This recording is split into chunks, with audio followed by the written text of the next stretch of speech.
Professor Quall then adjusted his spectral vision enhancers and surveyed his classroom of eager young minds from across the Andromeda academic collective.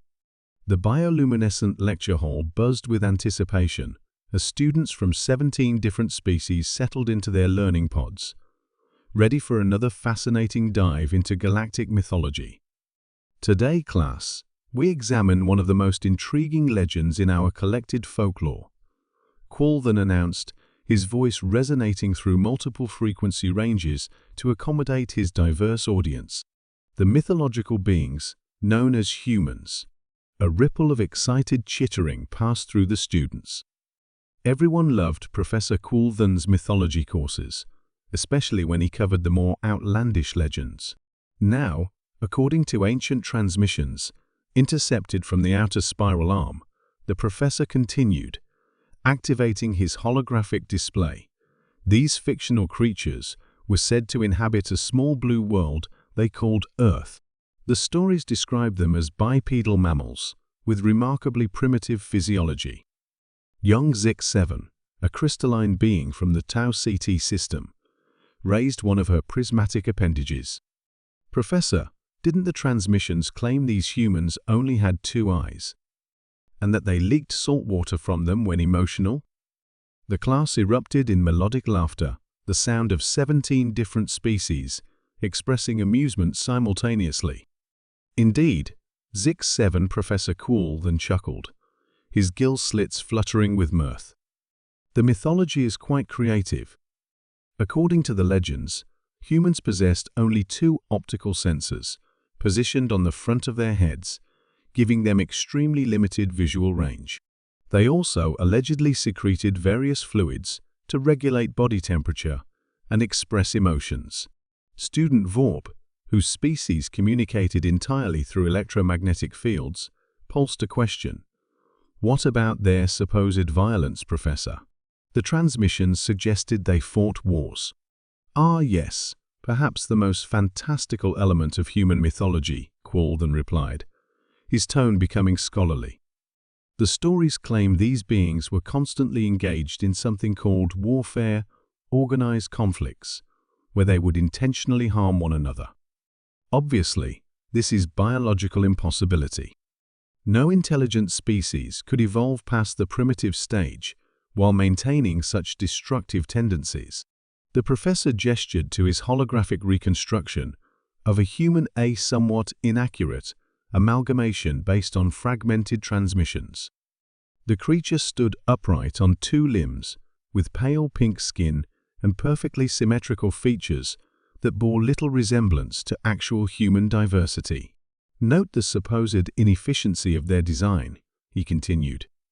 Single cardiovascular pump, respiratory system vulnerable to common atmospheric particles, and most amusing of all, they allegedly required unconsciousness for approximately 1/3 of their existence cycle, during which they experienced random neural firing they called dreams. The students were completely engrossed. This was why Professor Quall then had won the collective's Teaching Excellence Award 3 cycles running. The transmissions even claim, he said, with barely contained amusement, that humans possess no natural defenses, no venom, no natural armor, no camouflage abilities. Yet somehow, these mythological creatures supposedly dominated their entire planet. Clearly, ancient storytellers had quite the imagination. That's when the emergency klaxons began blaring. The lecture hall's main entrance suddenly burst open with a sound that sent several students diving for cover. Through the breach came 5 beings that matched no known species in the galactic database. They walked upright on 2 legs, just like the holographic display, but they looked nothing like Professor Quall's idealized reconstruction. These creatures varied wildly in size, color, and appearance. One had dark skin and wore some kind of fabric covering. Another had pale skin with strange yellow filaments growing from its head. A third appeared to be female, if the mythology was accurate, with brown skin and additional mammary development visible beneath her covering. "Sorry about the door," said one of them, speaking in perfect galactic standard, through what appeared to be a primitive translation device.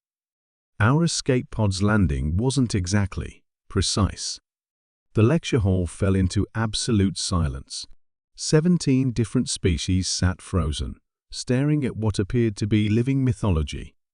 Professor Coulden's mandibles clicked rapidly, a sign of extreme distress. This cannot be. The apparent leader of the group, a tall creature with various fabric coverings and what looked like corrective optical devices, glanced at them. Holographic display. Oh hey, is that supposed to be us? Because that's completely wrong. We're way uglier than that. Young Zix-7 managed a barely audible whisper. You're actually leaking salt water from your optical sensors.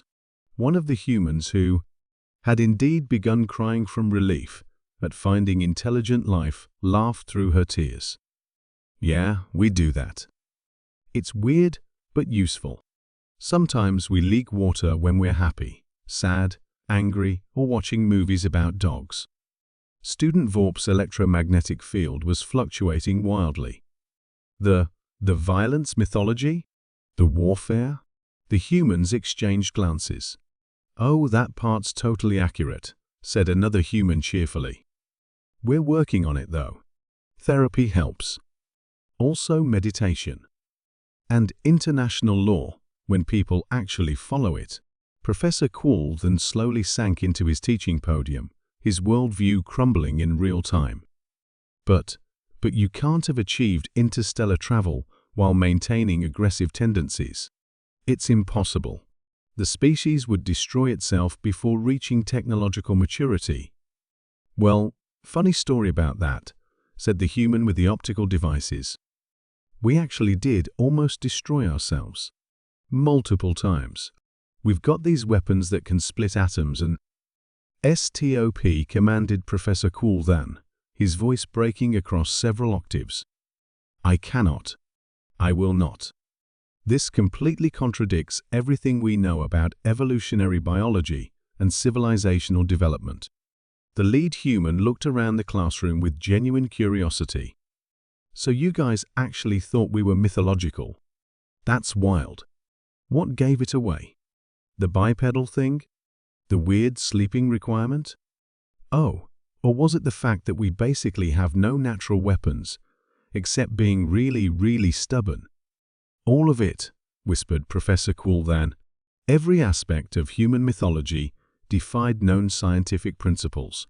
Species with your described characteristics should have gone extinct in their home planet's prehistoric era.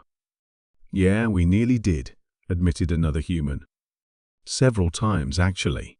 Ice ages, supervolcanic eruptions, that whole asteroid thing with the dinosaurs happened before us, but we definitely would have died in that one too. The female human stepped forward. Look, we're sorry for crashing your class. Our ship had a navigation malfunction, and we've been drifting for 3 months. We picked up your academic broadcasts and thought maybe you could help us contact Earth. Student Zix-7 managed to find her voice. Earth. Earth is real? Super real, confirmed the human. Currently home to about 8 billion of us. Plus, we've got colonies on Mars and Europa. Oh, and we brought dogs to space. You're going to love dogs. Professor Coulden then stared at the beings who had just destroyed his entire academic career with their mere existence. Everything he had taught, every paper he had published, every lecture he had given about the impossibility of the human mythology, all of it was wrong. Professor? Asked Zix-7 tentatively. What do we do now? Coulden looked at his students, then at the humans, then at his now completely inaccurate holographic display.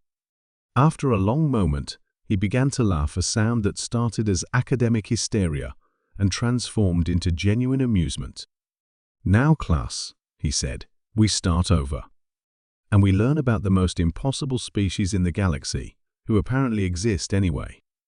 The human with the optical devices grinned. This is going to be fun. Wait until you hear about our music. And our food. Oh, and Netflix. What?